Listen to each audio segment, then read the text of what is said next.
Hey everybody, thanks for stopping by. I'm Eric Johnson and this is the Burly podcast.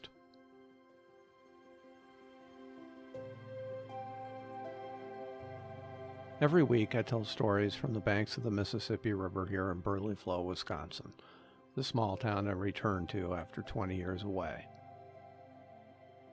If you like what you hear, and I hope you do, please subscribe to the podcast and check out the website at burlyflow.com, where you'll find a bunch more content, including links to social media, excerpts from my book, and information about even more content on my Patreon site. Oh, and before I forget, thanks for being here.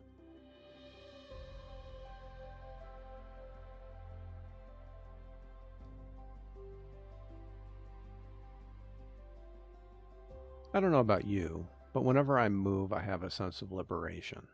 It just takes me a while to realize it, because looming so much larger is a conviction never to do it again. Because moving is just the worst, in every way. And there's seldom a glorious endpoint. It's not a finish line kind of race. There's no tape to break, no personal best to beat. At best, you arrive at your new place with aches and pains that aren't too debilitating. You've got everything you plan to have, and the condition of the place you left behind isn't too shameful. That's about the best you can hope for. That's victory. But you know what it's not? It's not the end. It's really just the beginning. It's kind of like that first Lord of the Rings movie.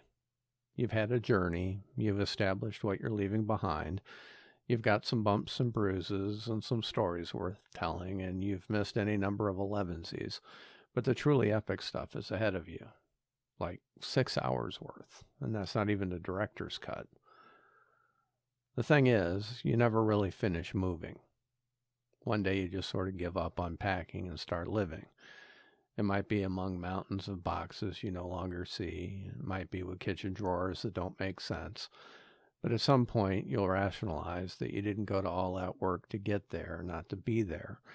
And while that's probably a complete misreading of Eastern philosophy, at some point you'll grab at anything that floats.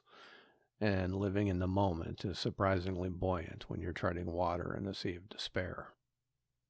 Though adults give lip service to the notion of a fresh start, I think kids are the only ones who truly embrace it.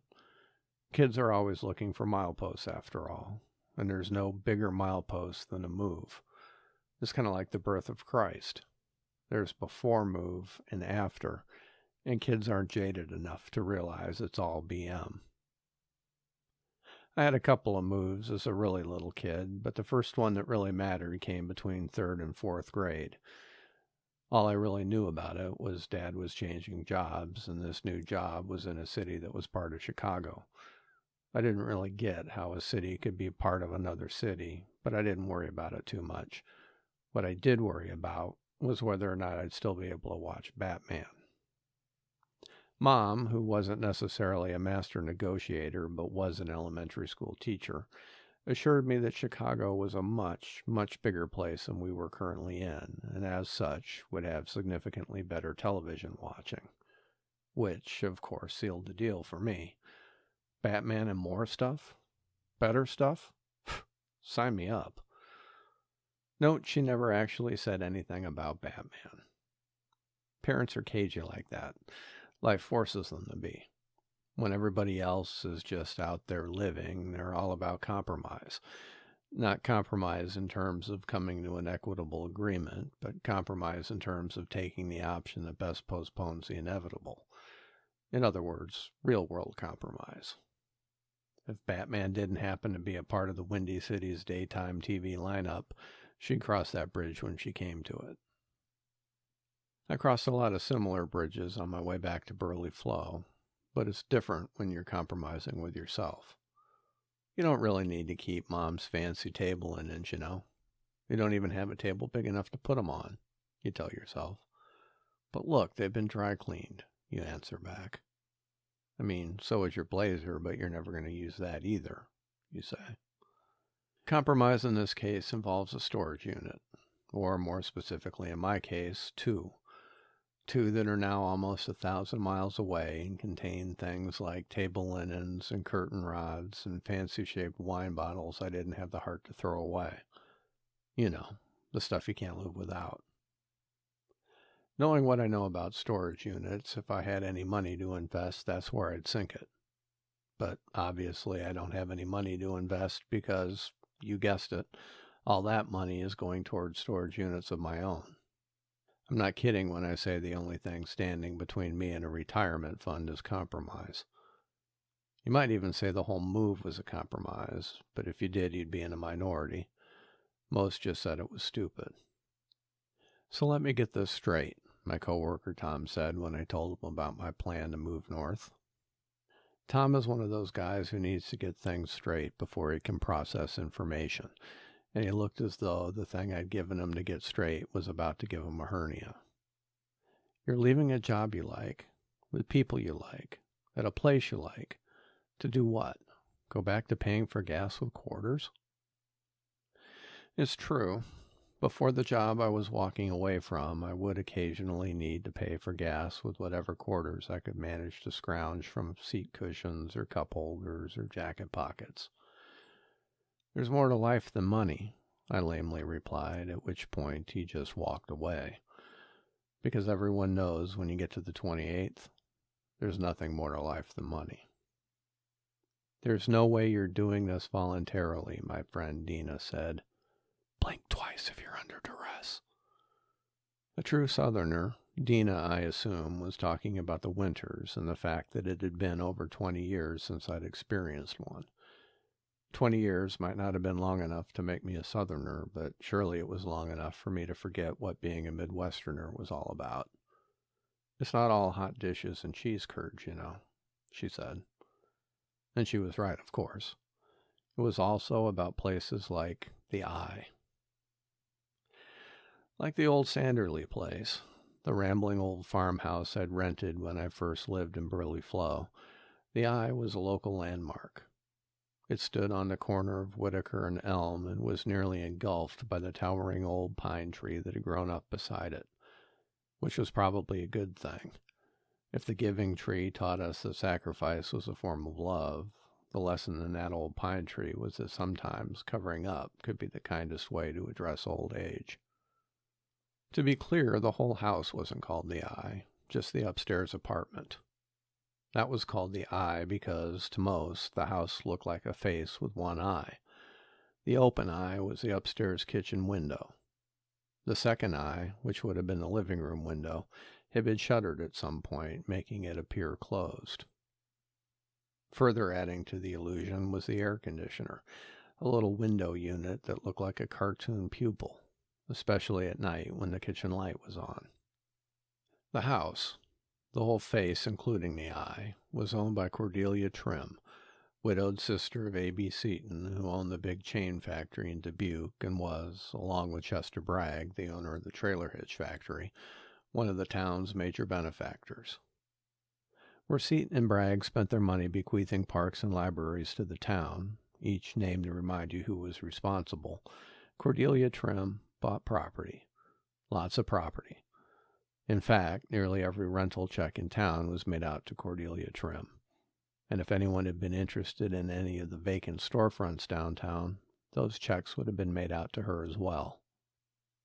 While she was notorious for getting the most out of her properties, turning a big old house on Whitaker into 3 or maybe 4 little studio apartments, a process that had come to be called getting trimmed, in this case, mysteriously, she only ever rented the eye, not the rest of the face.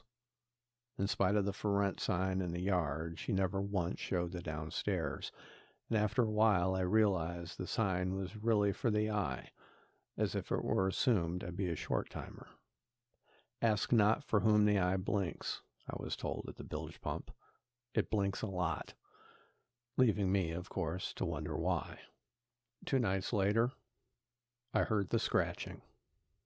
Like most noises in the middle of the night, it was tough to pinpoint.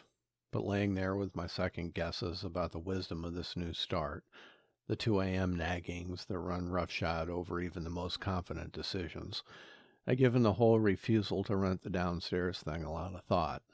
eager for the distraction. And I'd come up with quite a few Poe-like scenarios that had been vaguely entertaining until the scratching. I vowed to be tough, though. I hadn't busted my butt to get there only to be run off by a little scratching and a whole lot of doubts. Sitting up in bed, turning my head from one side to the other to better hear the noise, I told myself that here I made my stand. Here I put on my big boy pants and became a man. I'd made a similar vow that summer I moved to Chicago. That move, which had begun with such promise, ended in disappointment. My model airplanes, which had been carefully placed in a box and then stuffed in the back window of our old green Pontiac, arrived warped from the sun, and Batman was nowhere to be found on the Chicagoland dial. But in spite of that, or maybe because of it, I was a weird little kid who valued suffering and loss, I chose to view the move as the beginning of a new chapter, a chance to turn the page and become a new, more mature Eric. From that point on, if I got thirsty in the middle of the night, I'd get the drink myself. If I got a leg ache, I'd just deal with it instead of calling for Mom. Those little kid days were over. It was hard, lonely work, but I made good on that vow. And in spite of the rough start, there were a few perks to this new life. I had an entire apartment complex as a playground, complete with a swimming pool, a pond, and an air-conditioned rental office with a pool table. We'd driven to Chicago, and wow, that was cool. And if the place didn't have Batman on TV, well, it had Mystery Theater on the radio, which seemed to me a perfect next rung up the grown-up ladder. Usually the scariest part of the show was the intro. The squeaking door, the bass clarinet, E.G. Marshall welcoming you to another adventure in the macabre. I didn't know what that meant, but it sure as heck wasn't for kids. Nothing for kids started at 10:30 at night, at least not for this kid. But because it was summer, I was allowed to listen. Tucked in with my clock radio turned to the proper station, WBBM News Radio 78, I felt like I was about as close as I could get to the autonomous adult I would eventually become. Admittedly, the future me probably wouldn't have Charlie Brown sheets or a frame poster of a 747 cockpit above his head, but the rest of it, a guy making his own decisions, choosing his own entertainment, staying up past 11, that I had covered. Until Dracula. I should say that the radio adaptation wasn't really all that scary, at least the part of it I heard. There was a lot of building suspense, however, so I was wound pretty tight there in my little twin bed, wrapped up in my Charlie Brown sheets, when that frame poster of the 747 cockpit decided to fall off its nail. As fate would have it, and it's hard not to think that fate doesn't know exactly what it's doing, it fell right as one of the characters realized Count Dracula had no reflection, a plot point that didn't really need help to get my heart racing. But it got it all right. It got it in spades. Because that poster didn't just fall, it slid. And I swear it did it in slow motion. 24 by 36 inches of scraping on the wall behind me, right behind me. And somehow, to add insult to injury, that poster was thin enough to squeeze behind my mountain of pillows and slide all the way to the floor. So when I turned around, there was nothing there. Just like Dracula in the mirror. It would have been so much easier if I just screamed, but to my shame I didn't. Not immediately. Sprinting out ahead of that reaction was the realization that this was the real test. Glasses of water, leg aches, that was kid stuff compared to this. So when I did call out for Mom, broke my vow and regressed to that frightened little child I used to be, it was a choice, a decision. And while reactions can be excused, decisions you have to live with. Occasionally, though, if you live long enough, you have the chance to make those decisions again. At least that's how it felt as I sat there in bed listening for that otherworldly scratching, my heart racing again at the unknown. And while maybe following through with the decision to be strong comes a little easier when you know Mom's no longer around to come running, I like to think it's because somewhere along the way I actually became the adult I played at being. Because this time, instead of buckling under, I rolled over and went to sleep. And the scratching? Turns out it was only Rufus, the squirrel who lived in a rotted bit underneath the kitchen window. Cordelia Trim may have invested in property, but she didn't spend a penny on upkeep, which was good for the Rufuses in town, and not all that bad for second chances either.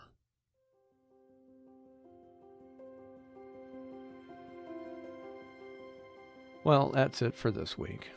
Thanks again for stopping by, and when you get the chance, don't forget to check out the website at burlyflow.com. There's some cool stuff there that I think you'll like. Thanks again. We'll catch you later.